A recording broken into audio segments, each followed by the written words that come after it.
Lagi nga pala kami din na mahigit kumulang 4 na kilong karning baka, kaya eto at inumpisan ko na rin nga sa pagpapalambot nitong karne. At para naman sa pampalasa ay naglagay nga lamang po ako diyan nitong bawang, ng sibuyas, itong onion leeks, star anise, asin at saka ng paminta.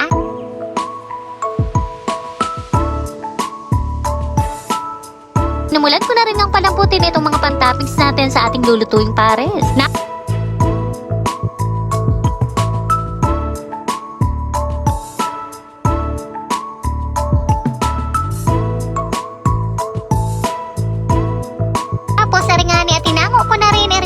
Toppings natin na liempo at saka itong ating panchicharong bulaklak. Kaya ng hawakan ay pinagagayat ko nga lamang sa maliliit na bahagi. Katamtamang laki na rin nga itong paggayat ko dahil kami din nga lamang din sa bahay ang makain. Wala itong ating liempo at saka itong ating panchicharong bulaklak at pagkatapos nga inumpisahan ko na rin ang pagluluto. Kapag nagluluto nga kami ng pares ay inumpisahan ko ito sa pagtutunas nitong minatamis ang bawat. Eto nga pala magsisilbing pampatamis ng ating sabaw. Hahaluin nga lang natin yan hanggang sa makuha natin itong tamang lapot at pagkatapos saka naman natin ilalagay itong ginayat-gayat natin na karning baka.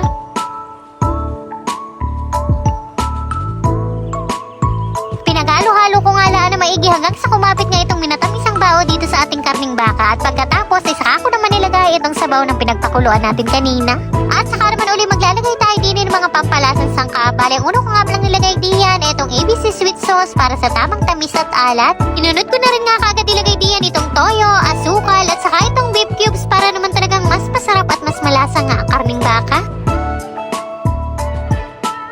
Ayan nga at papakuluan nga lang natin ng mga ilang minutuhin hanggang sa maluto-luto nga ng husay itong ating karning baka. At habang nag-aintay nga akong kumulo eto at ginaya ko na rin nga pala itong cornstarch. Eto nga pala magsisilbing pampalapot ng ating sabaw. At makalipas nga mahigit 5 minuto nating pagpapakulo, eto nga at nilagay ko na rin nga pala itong ating cornstarch at pagkatapos pinaghalo-halo ko nga lang na maigi hanggang sa makuha nga natin ang tamang lapot. At eto na nga po at umahasbuk-asbuk pa ay luto na ang ating pares.